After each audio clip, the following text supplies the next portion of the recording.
tell them that, the country has moved to a stage where people are very well informed. We have a very robust constitution. Some of these things, you can't get away with them. So we'd ask the regime to be properly restrained, to understand that there's a country of rule of law. You are leading an African country, but it's not like any other African country, because this is one of the most informed population you're going to deal with, and they're going to hold you to account. And if you don't take that one seriously, then I think that the regime is living on a borrowed time.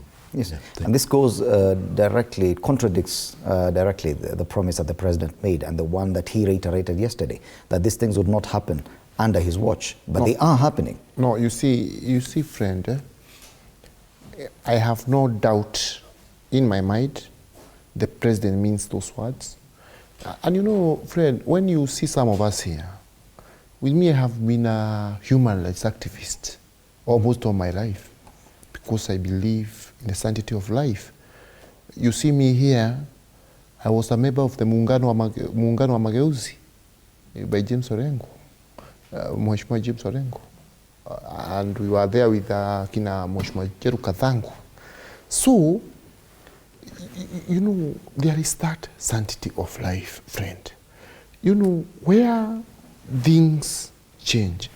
I saw a post by Honorable Miri Odhiambo that when Parliament was invaded, as she started running, she came across members on wheelchairs, members who could not be able to run away, the staff who could assist them, they were running away to save their skin.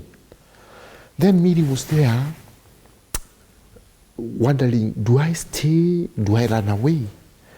If I stay, I'll be told I'm staying because I'm supporting. So she ran away. Then she was on TV, she started watching TV. She saw one of the members being pushed along the streets by the demonstrators as a human shield, right? Mm-hmm. They're doing funny things, but they are using a member of parliament who is disabled as a human shield. The same government that has an obligation to protect the protesters has an obligation to protect even that disabled member. And what we are saying is, we have seen the damage done. The Constitution is very clear that citizens have a right to picket, to demonstrate, unarmed and without destroying property. But when we go, people come, they loot a whole supermarket, then they burn it down. People come, they destroy the sanctity of this nation, they break down the walls, the fences to the parliament. Others have written in, we want to overrun the country's state house.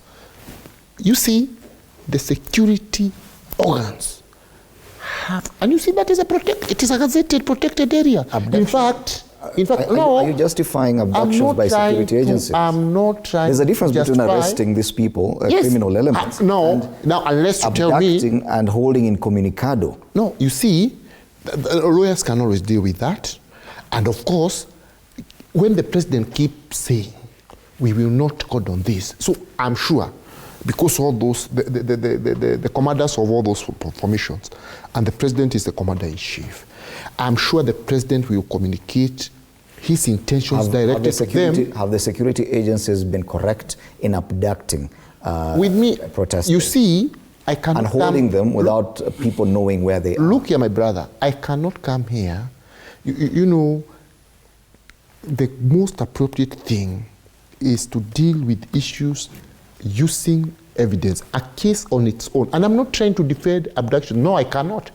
I've told you, I've been a human rights activist.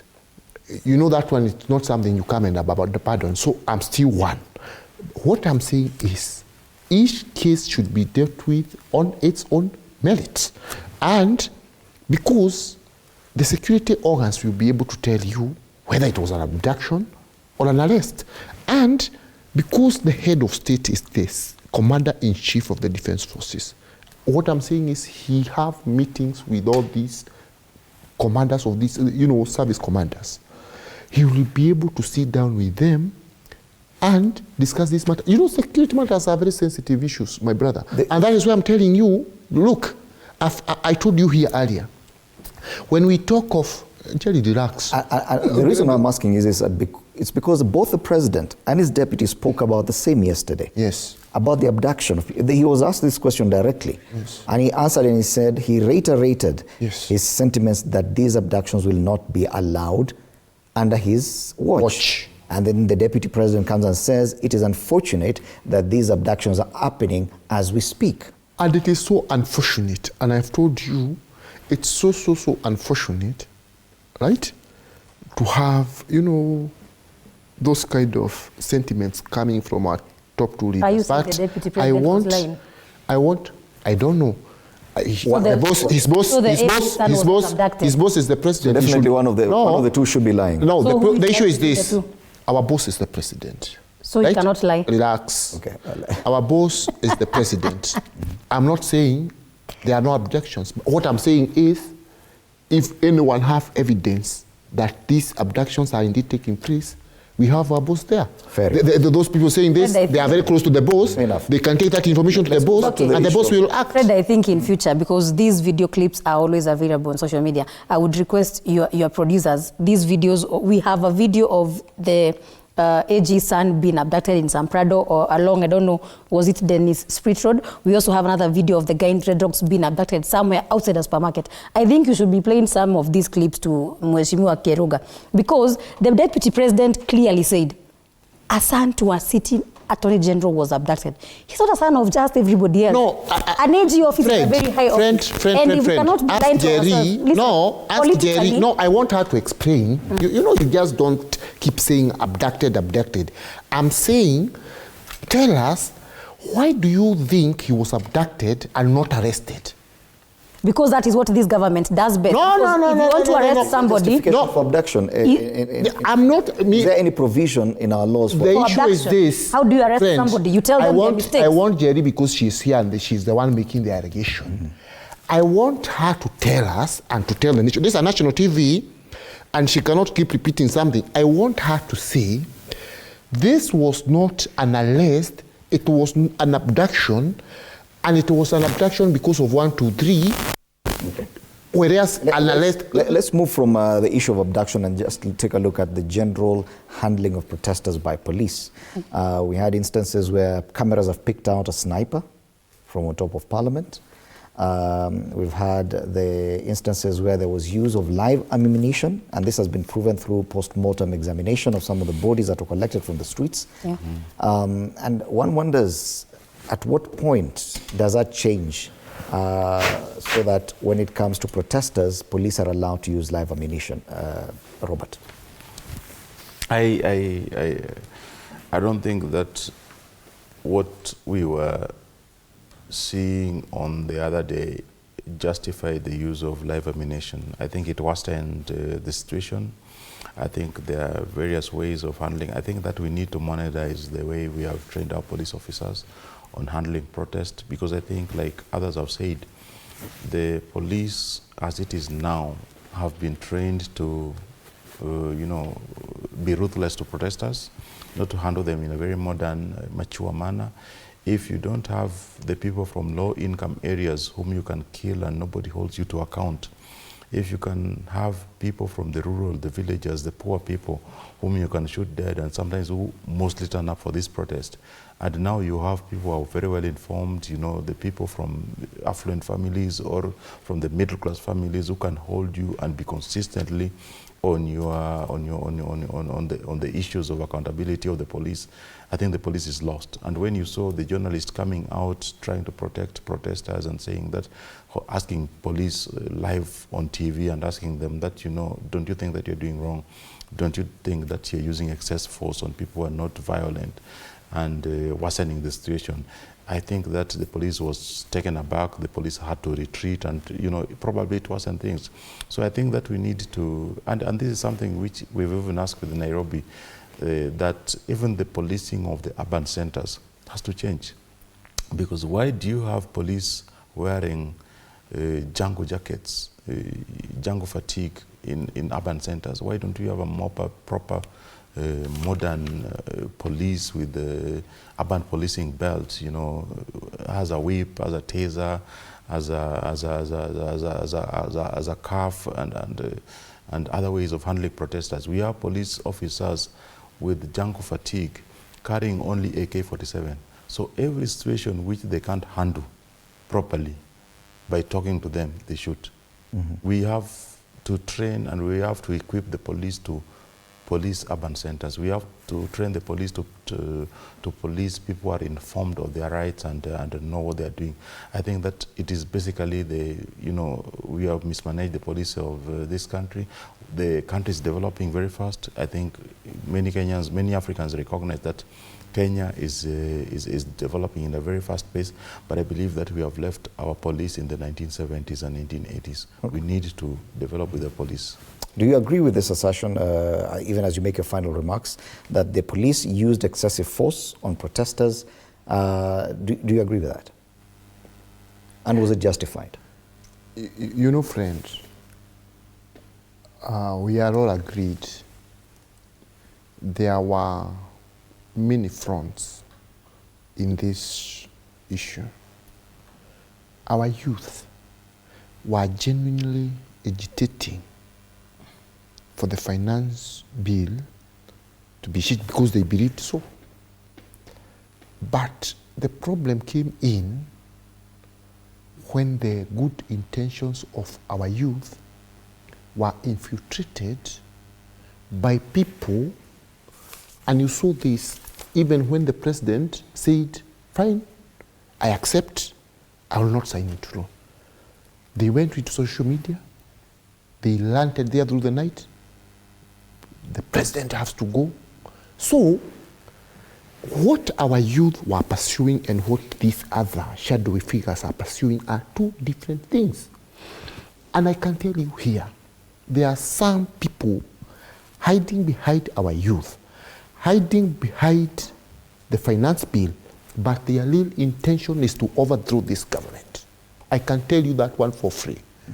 And the issue is, it becomes even very hard for the security officers to deal with these infiltrators, because innocent people might have been caught in the crossfires. Because tell me, what did the Ugandan embassy have to do with the Kenyan finance bill? And that's why I'm telling you, yes, that's why I'm telling you. Nobody touched the Ugandan embassy. No, it was. It was a target. It was. Uganda House. It was not. Do you know Uganda House? Coming from a rural constituency. Uganda House. No. Uganda House, for your information. The High Commission of Uganda is not there. But those who went there, they thought it was still there. You know, it was. It was once house there, so they were thinking it's still there. So the issue is this. The issue is we were facing, our security officers were facing very challenging times. Okay. And it was difficult facing, even I here knows. So why when you are destroying, look, do you know it is a crime? It is a crime for you as a security officer to watch as property is destroyed. So if someone, wait, of course you should be shot. If, for example, if you... For destroying property, you should be shot. No, relax. You should be arrested. Fine, but what I'm saying is, if for example, Robert Arai, my brother here, is studying outside there, and there is a security officer there, and you attack Arai in a manner that suggests to the security officer, you will harm Arai, you can even take his life, he will shoot you. But they had no weapons. Okay. It was not a crossfire. So, about 30 seconds only.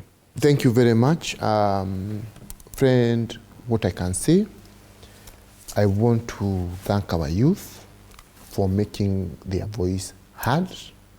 We fully respect it. I wish to remind our people, God has put us in this nation for a reason, and we will not be permanently in this world or in leadership.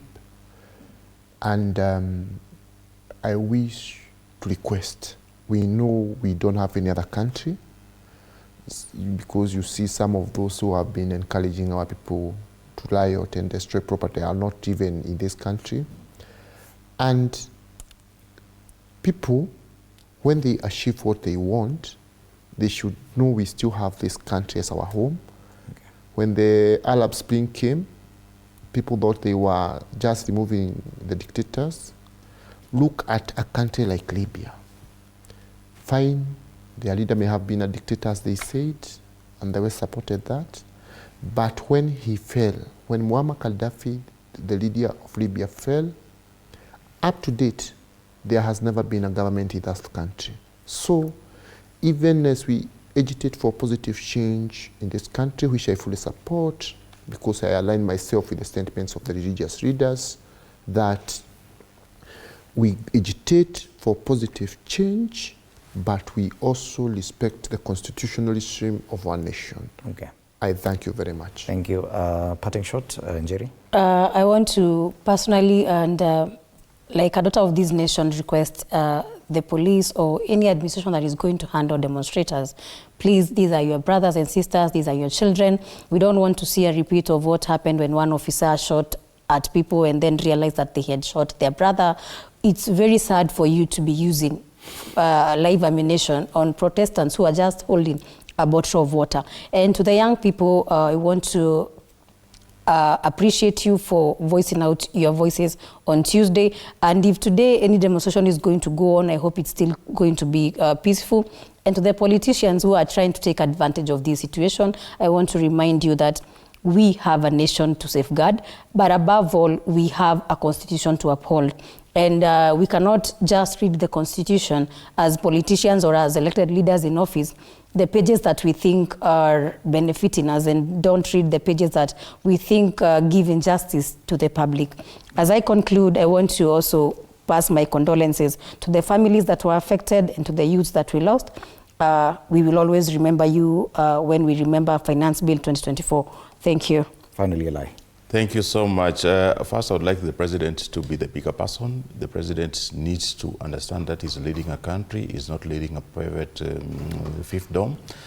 And leading a country requires some level of maturity, which he has not shown up to now. So I would ask him first to call all the leaders in this country, all the elders, let him understand that surrounding himself with people who doesn't add value to him, where he remains that he has to be the brightest person in the room, it is a big disservice to this country. So I would ask him, please call out other leaders who are respected in this country, talk to them, find an amicable way of resolving what the current crisis we have in this country. And if you don't do it, Mr. President, if you don't do it now, you are not going to last long. 2027 is going to be very far for you. And I don't think that even another extra week is going to be enough. But okay. But next time, these are parting short. Yeah, parting short. Next time, you know, Ali is in the opposition, I'm in the government. Yes. So make a point of giving him first, then me, because now you see, I have right of reply. Next time, the president even is opposition fine. There is someone. The last the president. Thank you so much, Robert Alai, MCA Kileleshwa, Kiruga Dhuku, MCA Shinga Ward in Nyeri County, also the UDA MCA's caucus chairperson and member of the UDA NEC, and Jerry Kahiga, National Youth Leader, PNU Party. Our panelists this morning as we continue looking at the state of the nation, today being the 7th day of the 7 days of rage, and we still wait to see what will happen today. A lot more discussions coming up after the break. Don't go far. My name is Fred Ndimuli. Good morning.